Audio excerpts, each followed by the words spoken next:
So you and I have something in common. What? I wasn't aware of that, but I'm thrilled at that information. Stacee Jaxx. We what? Stacee Jaxx. You know about that? I know about that, man. Stacee, you and I are both, we're Stacee Jaxx's from Rock Band. I played the first Stacee Jaxx when no one saw it in Los Angeles. Stacee. And you know stuff about me, and I know things. I know things about you. I'm allowed. Do my research. Holy shit. Was not prepared. Was not prepared. Well, hey, what's up, new friend Tom? I wanna know what love is. I want you to show me. I wanna feel what love is. And I know you can show me.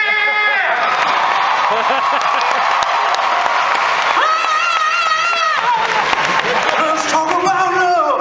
How was the Edge Rock Metal? They sang metal hits from the 80s. Different movie. Same studio. Which one of you was singing the female part? That was me. Dudes. Please someone give me video footage of that. All right. First of all, congratulations on being Tom Cruise. That's awesome. So let's talk a little about Edge of Tomorrow. I know a lot of people do this film previously as All You Need Is Kill. It's now Edge of Tomorrow. Sort of, what can you tell us a little bit about it, Doug? Well, we're going to show you guys some footage in a few minutes. You'll be the first audience to see it, so I'm really excited to have that experience. Should we show the footage? Do you want to show the footage? Would you like to do the honors? Can we show the footage? Go right ahead. You guys want to see some footage? All right. Edge of Tomorrow. Doug and Chris, maybe just give us a little hint at what the story is. I know it's adapted from a story. So what is the story that you guys are telling? Well, it's set just a few years in the future, and Tom Cruise's character develops a very special power, which is the ability to repeat the day, and it happens to be a day when a very critical battle is taking place between human soldiers and an alien invading force. And what I loved about the script that was written by Dante Harper and Chris McQuarrie came in to help us and bring it to the finish line is that it's so rare to find a piece of material that is as original as this film is, and yet still it's so satisfying in the ways that are that when I go see the movies, and I love going to movies, that this film does. I'm sorry, it's very hard to compete with Tom Cruise and him sitting over there. It's so great. I swear to God, my Comic-Con's just been made. It's been made. It's like a weird dream. Emily, for you as an actor, you know this is a different kind of a movie for you.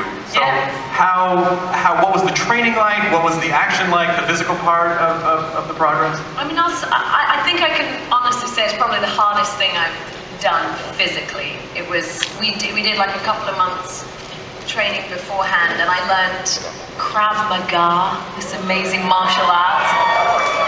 I learned gymnastics, weight training. I mean, I did everything. I did everything that you can imagine. And then we came to London, and we had a month of stunt training and rehearsals, and then really, every day we'd have to get warmed up. So Tom and I saw each other at our most unglamorous 5 a.m. in the gym, like on the rower, trying to get warmed up because the suits were really, really heavy to wear. And so if you didn't stay fit, you were going to kind of throw your back out. Yeah, these exercises were like 70-ish pounds, an extra 70. I wish. So what does that add for you when you're trying to stay focused in a performance? And you have this, basically this shell around you. I will say this, Doug said that our personalities did a 180 as soon as we had the suits on. We went from being like, they're not as kind of gregarious. As they are all out of the suit. Say again? You were nicer out of the suit. We were much nicer out of the suit. There was a lot of like, Doug, well, come on, let's roll. Come on, Doug, let's go. Like when we were in the suits. Tom, you love, like sci-fi seems to be like a really fun genre for you. So what is it that attracts you to like a really good future sci-fi alien piece? I always wanted to work with Doug Liman, and it's awesome. Yeah, here we go. Doug. I think when you see a Doug Liman film, what he does with a genre, it really is very unique and turns it on its head, really. And Chris McQuarrie's script and what they did with the structure was very unique. This is, as you see, it's the alien invasion film has now become a trope where people understand the language of this kind of genre, and now we can really get into this kind of fun character journey. I know the film is dramatic and it's emotional. It has a tremendous amount of humor, tremendous amount of action, and I'd also to work with Emily in this character. It's such unique. I think one of the great. You'll see it. It's just her character is Sergeant Vertasky, and they call her Valkyrie 1 in the film. It's also they call her the. Can I say that? It's under 18. And the soldiers call her the Full Metal Bitch in the film. And affectionate, her wearing this, but it's a great romantic story also. And Erwin Staub's a great producer. We also, I just want to say that Bill Paxton is in the house. He's in the film with us. Bill Paxton, where are you, buddy? Is Bill Paxton here? Bill Paxton's here. Bill Paxton, man! Why don't you come up here? Why are you there? Why are you there? Bill Paxton, I will carry you on my back to the stage.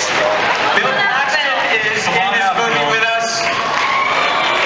Bill Paxton, come on down. Pax. Come on, Sarge. Who's in charge, man? Bill, come over there. Come this way. Come on, Pax. Come on, Pax. Careful, Pax. Careful. Fucking hell. Oh my god.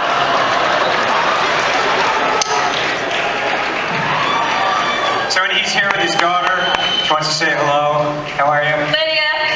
Yeah, where is she? And also Hiroshi, who wrote the book. Did you guys introduce me? Yeah, but we're really fortunate. Hiroshi Sakurazaka, who wrote the book called All You Need Is Kill, is here with us also somewhere. Hiroshi, if you would stand up. Yeah, but listen. There he is. Congratulations. Hiroshi is the reason that we're all here tonight. But if I could say something, this kind of film and with the acts we've done, the suits we wear, they're practical. I think it gives it a whole different kind of look in the tone of this movie. And the kind of training, that Emily did, the amount of stunts that she did. It's not just stunts because these characters are, great characters to play. And with action, it's behavior and emotion that tells character. I was very impressed, as we all were, all the stunt guys and everybody was very impressed with how prepared she came, not just as an actress, but physically. And I think from the footage that you saw there, that's a very unique female character, and it was really impressive. You, dude, you were very inspiring. He's the most fearless man I've ever met. It's kind of extraordinary. I don't know, the kind of things he was willing to do, I was like, I wouldn't do that. It's amazing. I drew a lot from you. I think if you were going balls out, I kind of had to do the same on this movie. Yeah. Literally. Whoa, hey. Bill Paxton, it's a pleasure to meet you, and thank you for not dying in the trench between the... Chad!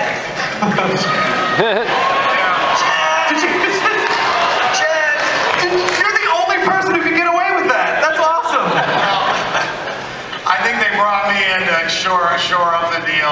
There's a kind of a colonial marines vibe to the thing. So they had to have Hudson along for the ride. Those suits are a little hard to wear. Sergeant Farrell. I kept saying, you were fit though, man. Yeah, trying to keep up with this guy. You did, man. Are you kidding? So, who's in charge? Game over, man.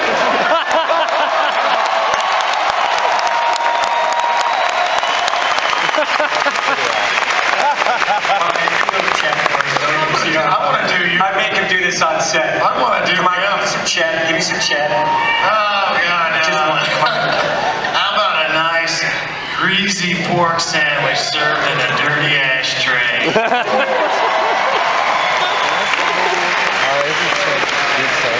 oh man, can you just hang out all the time? time, Tom Cruise? I just want to be in your world. I'll try. Who is Bill Cage? Who is this guy? Bill Cage is in the United States Army, and he's responsible for media relations, and he's really kind of a PR guy who designed the campaign for Valkyrie 1 to recruit troops and to help unite, kind of bring America into this global conflict, because it's a massive alien invasion.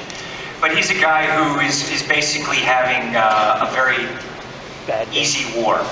It's a guy who has really made his name off of kind of this campaign that he created for Valkyrie 1, and then he ends up through various mistakes that he makes politically in the invasion the next day, in an exosuit for the first time, and it's really that journey of that character who is in the center of the storm. I don't know how much you're allowed to say about the movie at this point. Well, I'll ask Chris, and then you guys line up for questions, so we have time to get to some Q&A. Yeah, the Q, you give it. Yeah, well, yeah. So you're adapting this. You're one of the writers. You're adapting this. What were some of the challenges, and what were some of the things that you wanted to stay faithful to the original story, and what did you bring to it? Well, the original story, the central idea was so original. It made that part really easy. It was really a matter of structure, just figuring out how to demonstrate visually what it was Tom was going through before somebody had to stop and explain it. And that really became the fun of the movie, and then watching Doug and Tom rip on that was just extraordinary. And isn't the main thing we need to know about you that you're pretty much just an all-out coward? And Tom makes an amazing coward. Incredible. It was, that was some of the most fun time I've had in anything directing, was seeing that side of what Tom Cruise can pull off. To being afraid. Yeah, he's brilliant at it. Do you feel like you're Great comedy. almost a dig? Do you feel like No, not at all. God, the comedy comes from the character.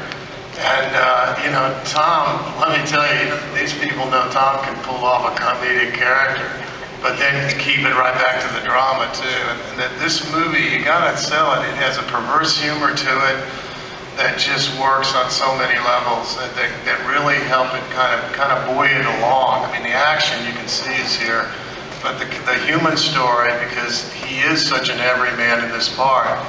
He's the fish out of water who's thrown into this world. My character, I'm his platoon sergeant. I've got an order that says he's a deserter who's been impersonating an officer, and the whole platoon is against him, and we're only just too glad to show this guy what it's really like. And him getting into the suit for the first time is like something out of a Woody Allen movie. And you're kind of like somebody's worst nightmare as a drill sergeant if they're a coward, because Bill's character believes that dying a heroic death on the battlefield and winning are sort of have equal value. Here. Tom, was this a fun role to take on? Because usually when you come on screen, people are like, all right, Tom knows what's up, and then this character is not that at all. Chris McQuarrie wrote Usual Suspects, writing this character. It's awesome. He just, the structure of the piece is so complex for a writer to do. He made it look easy, and the kind of humor that we have. I want a good story. As an audience, I'm first and foremost a cinephile, a lover of movies, and I want to see a good film. I want to go on a journey. I want a great story, and I just have to say this film and the script that he wrote and the elements involved with Doug and Erwin, Emily, Bill, and all of us, Chris. It's really a great character. It has a lot of highs and lows. Well, I want to make sure, as we're sort of winding down, that we have time to answer audience questions. What is your name and what is your question, sir? Hi, my name's Adam, and my question is, fiction involving time travel presents a lot of unique problems from a human perspective. So for the actors, is there other fiction outside of the script that you consulted to draw inspiration for how your characters handle the paradoxes involved and all the other genre tropes that usually go along with that? You know, really, it was the structure that McHugh came up with. It was just and I think when you see the film, there wasn't, you know, we obviously have seen, you know, and read a lot of different time travel and different things and kind of reevaluated what the problems were, but it was McHugh that, for the story, how to play it out to keep the narrative going and keep the characters evolving in every scene. As actors, it was really fun because my character's remembering what's happening, but yet the structure is such that it has great pace, drive, drama, and humor throughout. So it was that, you know, that burden came upon McQuarrie and Lyman and I. We're always talking about different aspects of where we are and how can we mine more drama and comedy from that kind of structure. And the challenge, just to add to that, with the relationship between Tom and I is that he remembers each day, but I'm meeting him for the first time at the beginning of each day. And so that was the challenge and the beauty of the relationship, because it becomes, you know, this one-sided thing almost, that she doesn't know him at the beginning of each day. And so it was really exciting and challenging to play with that relationship and how it would evolve when one person doesn't really remember what's gone on beforehand. But Emily's such a smart person, a smart actress, and a character that we created for such a smart character, and understands the concept, so that even though Tom's character has the advantage of remembering what had happened in previous lives, she's smart enough to figure out from his behavior what probably happened. And so, you know, she really is his equal in the relationship, even though he has this huge advantage. Cool, thank you for your question. Next question. Whatever. Hi, my name's Arturo. Bill, you rock. Emily, I love you. My question is for Maverick himself. I love your movies. Love Rain Man, Collateral, Last Samurai. My question is, did you draw on any of your earlier characters for this role? No, I didn't. It was more, you know, with each character, I'm just kind of finding out what is this story, what piece am I playing in this story, and to be honest, it was just a great character from the beginning and a great two-hander and great, you know, characters all around to act with. But it was just kind of discovering it as through the process of you know, through the development and talking, you know, with Doug about it and Chris and going over, you know, and just, you know, there's certain things with comedy, you know, there's different kinds of comedy. You know, you got a Les Grossman kind of comedy, or a Rain Man kind of comedy, or Jerry Maguire, and I'm looking for what do we have, you know, how does this fit within this parameter? So the way that I've developed the character is just organically from the pages, from the environment. And I've got to just say, as somebody who had a ringside seat every day to watch Tom Cruise act, and it's what got me up every day, and I look forward to it. Every day was really a surprise in terms of what he did and what he found. And the thing that was really remarkable about watching Tom and Emily do this was that they really just played the truth every day, and the truth was just unbelievably entertaining. Excellent. All right, we have time for one more question, and I'm very excited because this guy has the best voice. This is awesome. I've been waiting to see a lot of costumes and everything here at Comic-Con. What character are you playing? Well, I'm not that good looking, so... No, come on. I'm good looking. But it's kind of hard to talk about this. But Tom, I really appreciate your work, and I know you're an incredible actor. And with your stunt work, what I really admire what you do, your hard work ethic and your training, you just tackle it, and you're not afraid to do what you do. And I just want to ask you, without any spoiling of the film, what was your most challenging stunt in this? Most challenging stunt. Thanks. You know, there's stuff with the suit, thank you, because look, I just want to entertain you all. I really want to do whatever I can to make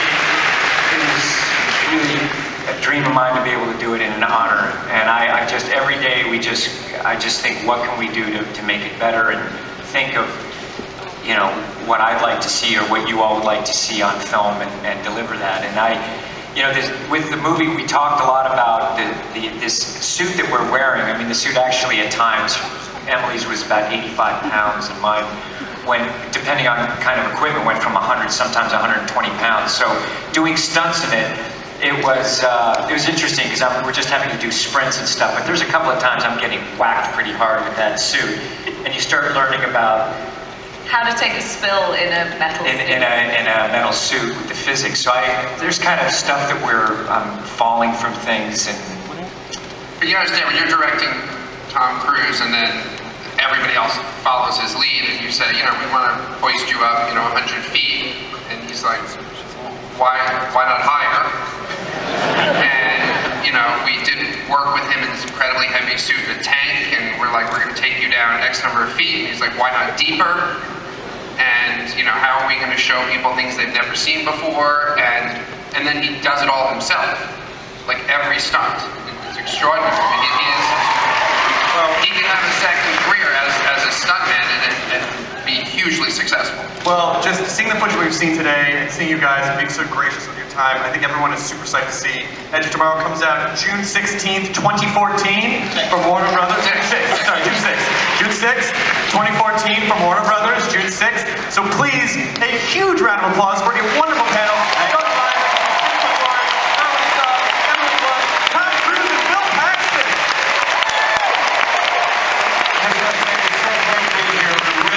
Forward to coming to Comic-Con and saying hello to y'all. It's just really awesome for all of us. Thank you, guys. Thank you, guys.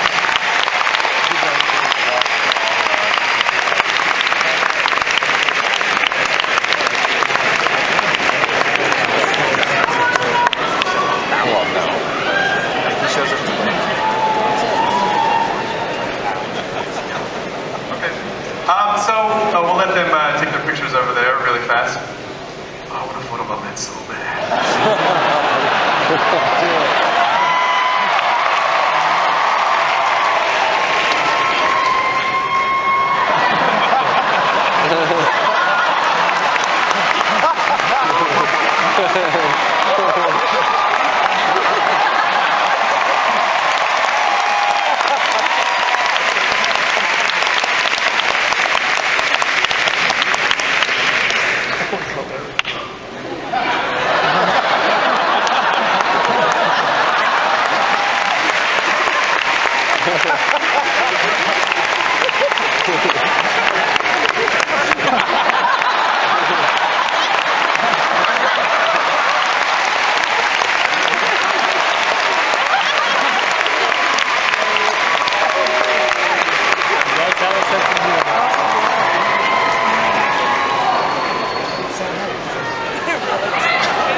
Tom Cruise and I sang Foreigner, and then we photobombed each other. Shut up, you're crazy. It happened! This